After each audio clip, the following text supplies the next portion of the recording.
Well, good evening, everyone, and welcome to our planning council meeting. It's Monday, December the 15th, 2025. This meeting will be streamed live and recorded for public viewing on the town's YouTube page. We acknowledge that this land on which we are gathered today is part of the ancestral land of the Chippewa, the Ottawa, and Potawatomi people. Welcome to our planning council meeting. Referred to collectively as an through the connection of the Anishinaabe with the spirit of the land, water, and air, and we recognize their unique cultures, traditions, and values. Together as treaty people, we have a shared responsibility to act with respect to the environment that sustains all life, protecting the future for those generations to come. Council, I would ask you to, if you have a pecuniary interest, to please declare it at the appropriate. Clerk, do we have anything that's been added for delegation to this meeting? No, nothing, Your Worship. Okay, thank you. Let's go to item 5.1. The motion by Councillor Wolvette, seconded by Councillor Van Claveren. Report by Adam Sabansky, Chief Administrative Officer, dated November the 21st, 2021, regarding the County of Lambton preliminary land needs assessment results. Town of Plympton-Wyoming comments be received. The council endorses submitting and summarize comments to the County of Lambton. Mr. Sabansky, anything to add to your report? I have nothing to add at this time, sir. Okay. Any questions? Is this on the land needs? Number 5. Wow, it flew right there. I did have one question, if I may. Sure. Servicing or infrastructure and servicing, because we did have one interested party who owns land and stated that there was servicing already there, so I didn't know what that meant by that. No, it wasn't in here. It was qualified. I am aware of a property owner who has reached out to council directly adjacent to the existing settlement areas. No, there's servicing not already to the property, but there is servicing adjacent to the properties in the road allowances that could potentially service that site after capacity studies are carried out. And is there capacity in the system? We would have to review the results of the wastewater master plan to know for certain. Drinking water wise, given laws of 10-year master plan, I believe there would be. And then stormwater is dealt with on an individual basis. So they would have to find an adequate outlet through the stormwater, the Drainage Act to accommodate those lands if they were to be developed. Any further? Well, that's So all. I'll just comment on the commercial lands in the Kamlaki area, and we've discussed this at past council meetings. We know that we need it out there. We know that's where the population growth has been going to. Said this before, I'll say it again, like we don't even have a gas station out there. You either got to go to Reese's Corners or Sarnia or Forks to even get fuel. So there's a huge need for commercial property out there. I know we have discussed, I think, the question that Kristen just asked you there, but we need to place an emphasis on that and start to look more to that area for further commercial development. We did a few years ago. We looked along Lakeshore Road for a piece of land for commercial, was suggested, recommended, was even on a drawing that didn't happen, should have happened, but it didn't. So at that time there was an attitude, I believe, from some that you can just go to Brights Grove. Well, no, that's not acceptable. This is Plympton-Wyoming, and Kamlaki needs a commercial area for sure. So I'm glad it's emphasized in here. So that's my comments for. Councillor Sabansky. No, I agree. Not only does this council have prioritized the expansion of commercial in the Kamlaki area, but the actual employment lands portion of the needs study does identify the need for additional employment lands.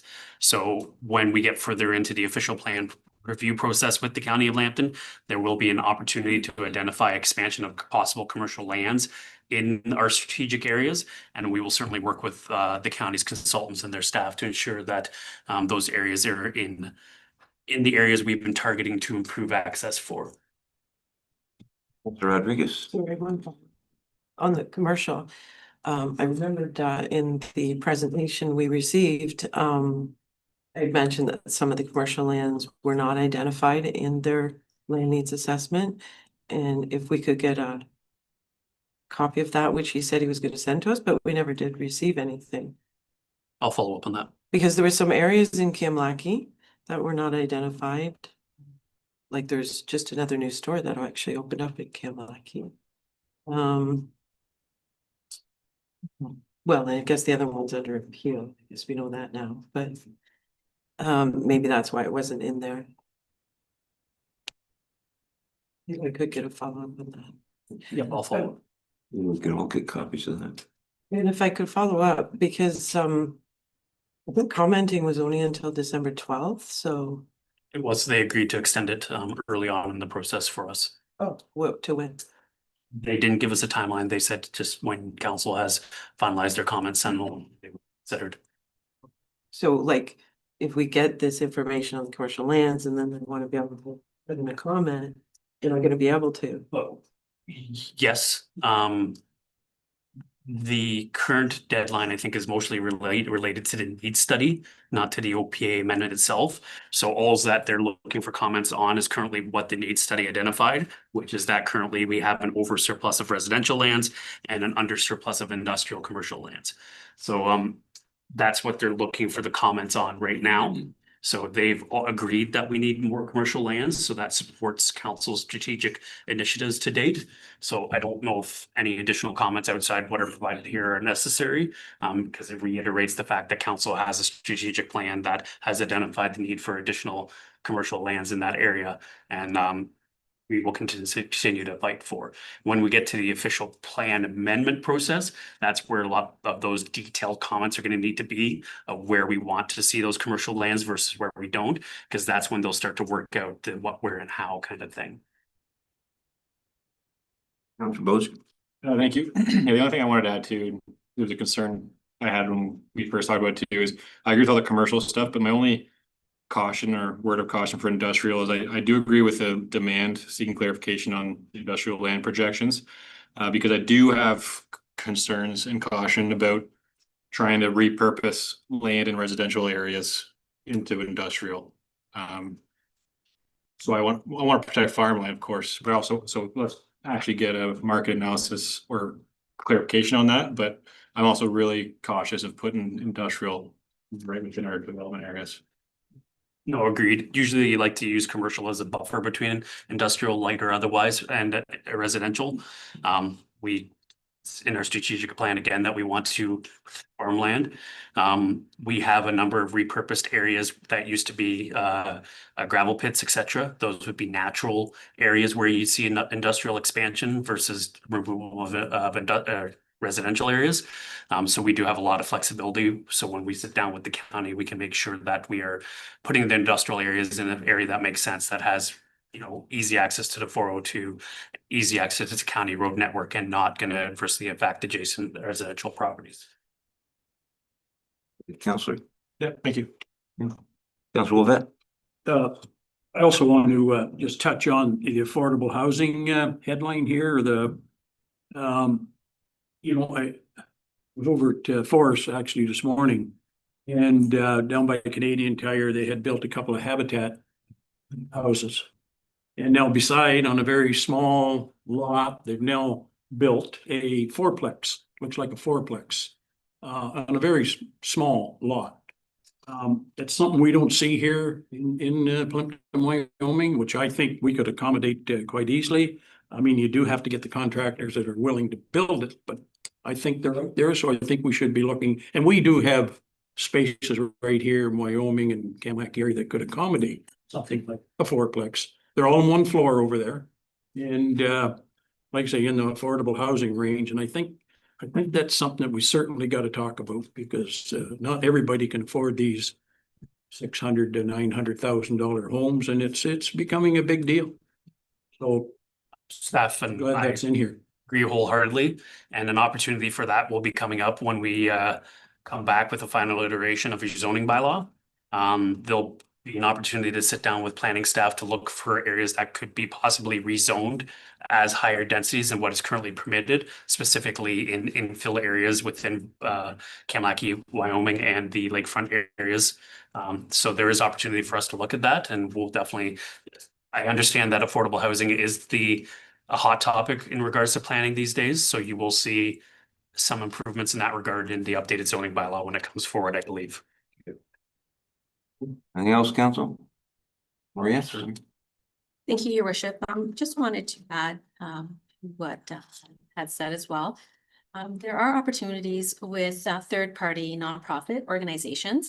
They do look for available lands in a number of different municipalities to see if that works in terms of they normally contract out the construction or they do it internally for these builds.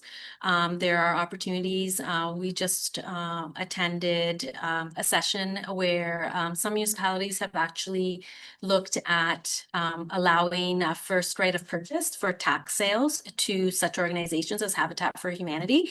So there may be those types of opportunities here, but certainly planning would be very happy to have this conversation with staff and look for some opportunities to collaboratively work with some nonprofit organizations if that's the wish of council. Mr. Sabansky? Additionally, we know that the town has some lands that we're not quite sure how to move forward into the future. We also have roadways that are in the same position. We will be bringing council, hopefully before election time, some lands which may be able to be deemed surplus, whether those are put in the open market or sold at a reduced cost or donated to a Habitat for Humanity type company or not, can be a discussion at those times. Council would like to see done with those lands. Okay, Councilor Rodriguez. Sorry, I just want to be really careful here because we have a lot of land that isn't developed yet, that is able to be developed. So it can be rezoned to meet our needs. So I hope that's what we're kind of looking at. We have a lot of developed lands that haven't been built on as well. They're like ghost towns. And I'd hate to see an increase of that happening too, because that doesn't solve anything in my opinion. So I just want to make that. Okay, comment. Could I just make a couple brief comments on this report? As long as they're very brief. They're very brief. I promise, they're very brief. Good evening, everybody. I'm here in response to the staff comments on the County of Lambton's needs assessment, specifically the statement that a notable portion of the town's undeveloped residential lands are held by one developer, which could limit the diversity of development opportunities. I respectfully submit that this conclusion does not reflect how development diversity is created, nor how the land use planning system in Ontario functions. The identity of the landowner is not and should not be a determinant of development diversity. Diversity is produced by what is built, not by who owns the land. Market demand, permitted uses, and the town's planning policies drive development outcomes, not the number of developers holding property. The developer, as referenced by staff, consistently delivered a wide range of community-serving projects, demonstrating an ability and willingness to support diverse development. Examples would be the Gold Leaf and the Kubota dealership at Reese's Corners, illustrate both the delivery of both residential and commercial uses that contribute positively to the town's economic base. These examples directly counter the notion that consolidated land ownership restricts community diversity. Furthermore, the majority of residential lands owned by the one developer received support and approval by minutes of settlement by the council of the day. Additionally, the recently rezoned lands at Townsend and Lakeshore Road, initiated and supported by this same developer, directly advance one of the key needs identified, which is the expansion of commercial lands in the Plympton area. This is a clear example of the developer responding to community needs through proactive planning, contributing to exactly type of growth the assessment identifies as necessary. Housing supply and land uptake are fully market driven. The current economy has slowed development across the entire region. The presence of undeveloped land in Plympton-Wyoming reflects broader economic conditions, not restrictions created by ownership. The land needs assessment correctly identifies that no expansion of the settlement area is required. While several developers have expressed interest over the past 5 years in pursuing development, if additional lands were added to the settlement area, this does not establish a planning need. It only reflects a desire to develop if conditions were expanded, something that is inconsistent with the findings of the assessment and the provincial planning policy. To be clear, all lands held by the developer remain fully eligible for rezoning applications at any time. If the town identifies a need for higher density housing, attainable housing, mixed-use development, or expanded commercial services, the planning framework already enables those applications to come forward. Council retains the discretion to shape and approve those applications to ensure they meet community needs. For these reasons, I respectfully ask Council to reconsider whether the focus on land ownership is necessary or helpful. The town already possesses the policy tools to ensure development diversity, regardless of who owns the land. The emphasis should remain on market realities, planning policy, and community need, rather than assumptions tied to ownership. Thank you for your time and for your continued efforts in guiding the responsible and sustainable growth of Plympton-Wyoming. Council, going back to the motion by Councillor Wilvet, seconded by Councillor Van Clavering. I'll read it again. The report by Adam Sabansky, Chief Administrative Officer, dated November the 21st, 2025, regarding the County of Lambton preliminary land needs assessment results. On Plympton-Wyoming comments be received, and Council endorses the submitting the summarized comments to the County of Lambton. All those in favor? Carried.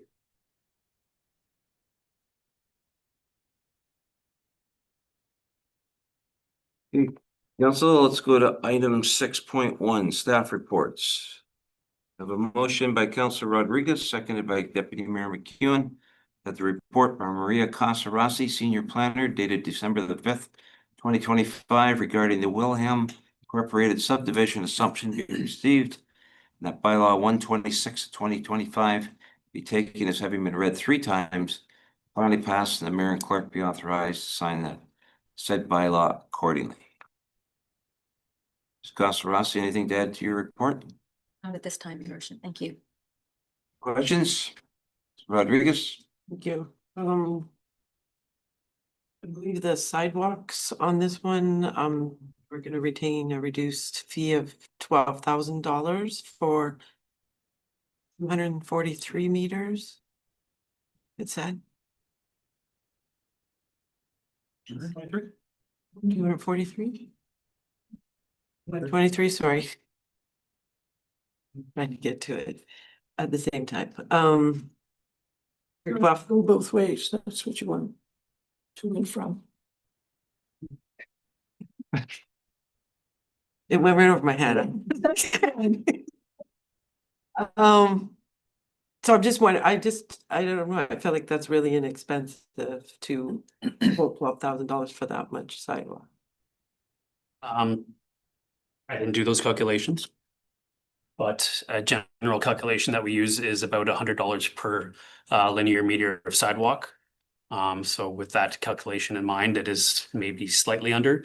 This would be slightly less expensive than what the town pays for sidewalk placement, because usually when we do sidewalk placement, there's sidewalk removal. So I trust that the Public Works Department has calculated the fee in a manner which is suitable. but I'm always open to suggestions as well. I'm not the expert. I would presume that also was likely calculated by the developer's engineer, as usually outstanding items are provided and calculated by the engineers. Any other questions?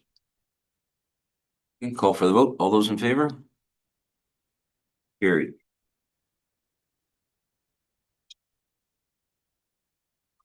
Okay, item 7, bylaws, nothing been added, clerk? Nothing's been added. Any correspondence action required? Nothing.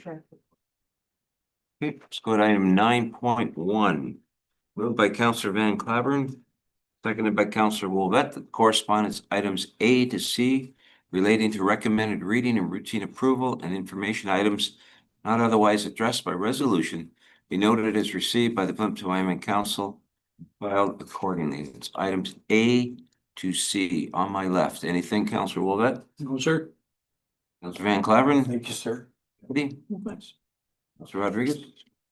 No, sir. Well, there are a couple, I'll just acknowledge a couple of letters from the conservation authorities. Councillor Bolger? Nothing for me, thank you. All right, all those in favor? That's carried.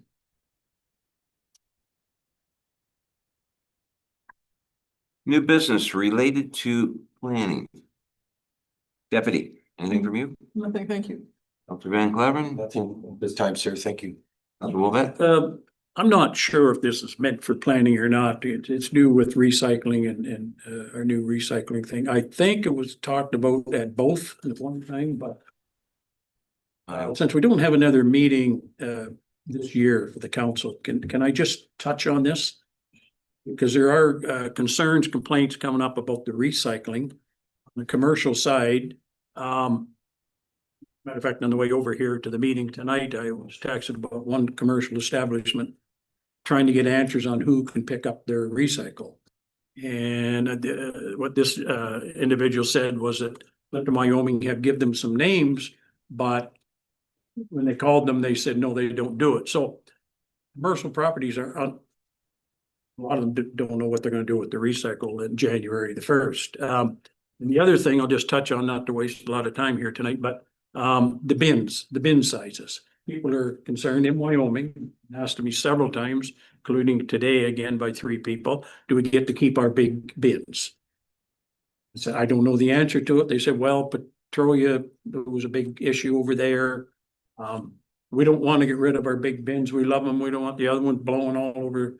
So those are the 2 things I bring up. And I talked to Adam about it and I actually talked to Aaron about it too, but people are looking online or on our site wondering, like, we do January the 1st, commercially speaking, for sure, in the bins.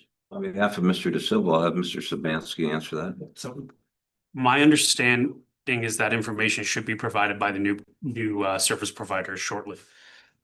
So I will use examples that I've heard from municipalities that have changed over to that service provider more rapidly. They will provide the residents with a bin. That is the bin that the residents will be required to use. Unfortunately, as in Petrolia, we expect the same here. They will not be accepting wheelie bins. They want it in a blue box. They will be providing a blue box. They will not be accepting the wheelie bins. I understand the residents of Petrolia are quite upset about that too. And the provincial contractor has stated that no, it's to be in blue boxes. We're sorry. So we don't have a say over that. We are being removed from the recycling busy and the province has hired contractors to take care of it. In regards to commercial service, if staff provided the names of collectors who don't provide that service, we can have staff look out to see if there's some others. But again, we are being removed from the recycling business. Hopefully there are private recycling companies who see the benefit of small scaled recycling pickup who will be able to serve those providers. We're hoping that our current and former provider for recycling, Marcotte, can help with some of these properties, but they'll need to contact them directly as the contract will no longer be between the town and the commercial property. It'll be between the commercial property and their new provider. So I will follow up with staff to see if they can provide some additional suggestions on people who may provide services. But it may not be the same level of recycling service that they've gotten in the past either. And I'll just close it out by saying that I think we all support recycling. And we all know very well if there's not a recycle bin to put it in commercially or whatever, it's gonna go in the garbage. We don't want that. I don't think any of us want that, but this is only 2 weeks away. So. And Well, that stuff, get on that in the morning, Bob. thank you. To my right, Counselor Rodriguez, Thank you. I have a little bit of a lengthy. planning related. Yes. Okay. Here's the- It has to do with conservation, already. Can I just ask a question on the blue boxes, since you talked about it? So I normally, the blue box, you can't fit everything in, and they're expanding what you can put in a blue box, which is gonna make it even more. And you're saying they only take their bins? Like, what if you have extra bins you wanna use? Cause I do that all the time. We would have to follow up with the program to see if they will accept those. Okay, I do have one topic, non-conservation authority related first. We approved 2 cell towers here, which would be through planning.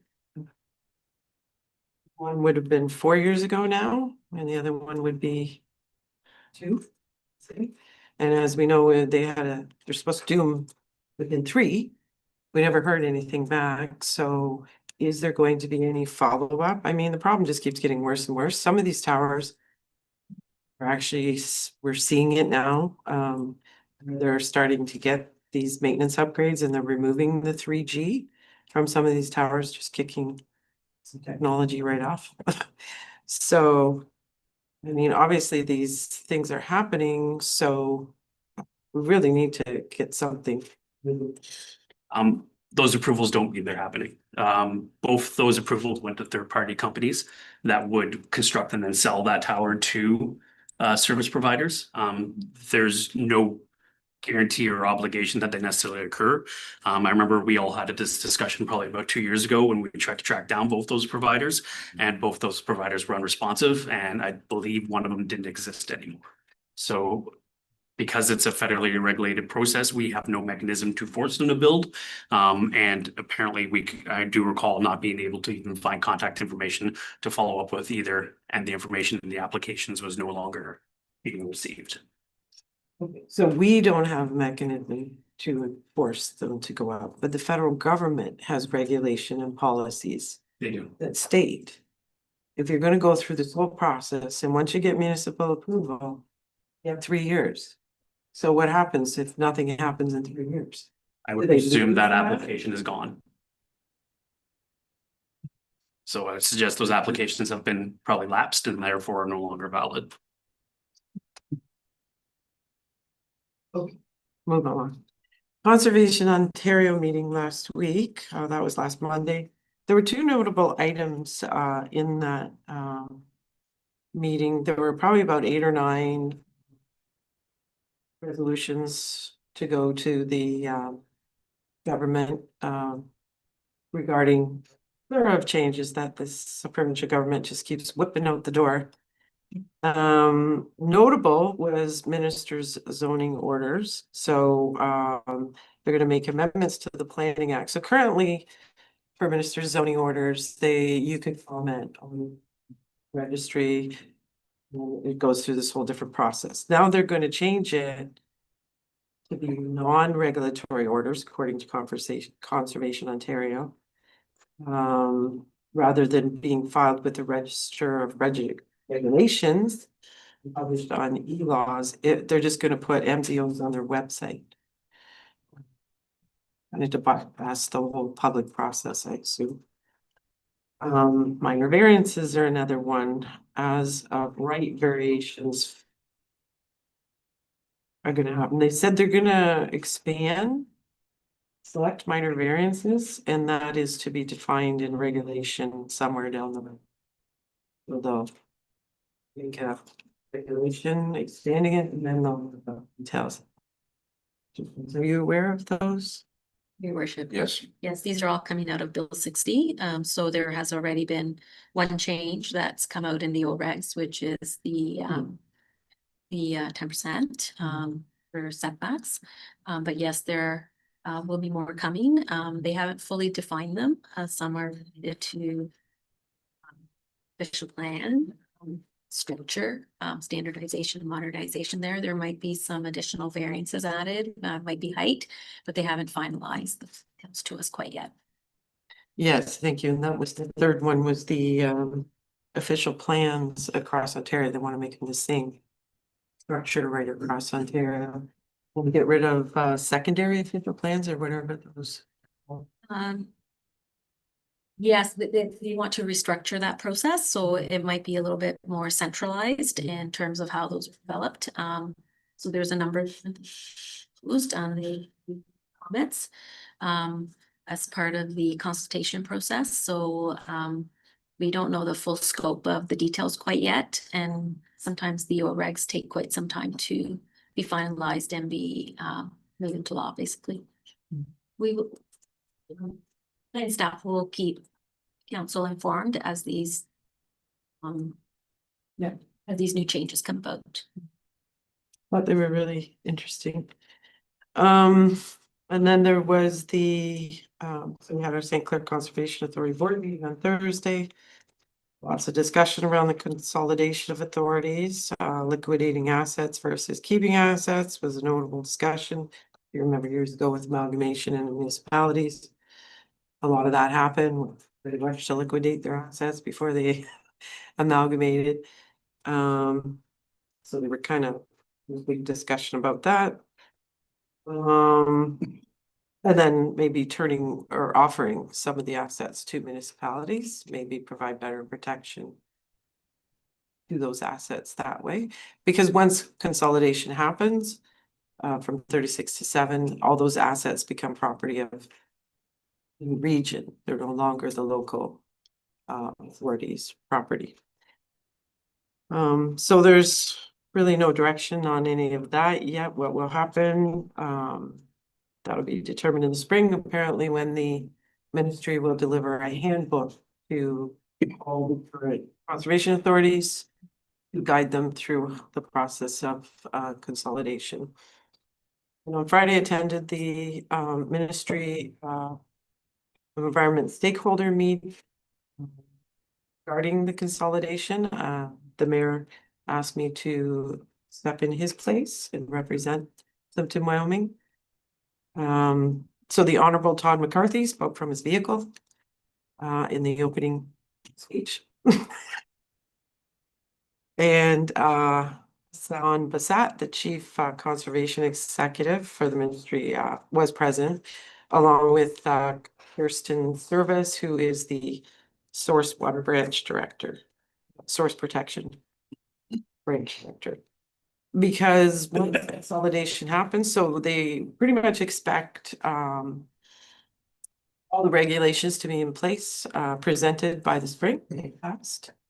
So fairly quickly. And then the source water protection changes will come next fall. Spoke with Kirsten, she felt that was the timeline, because those boundaries do have to kind of line up with the conservation authorities' new jurisdictions. So currently, I believe when I reached out to Paul, there are about 14 or 15 currently source water protection regions, so that'll be some changes there. I was able to have a conversation with Hassan, one-on-one after the meeting there. We are the largest consolidation region with 81 municipalities, going into one region. There was a gentleman beside me from Orangeville who was not very happy that he drove here and had to watch Todd McCarthy.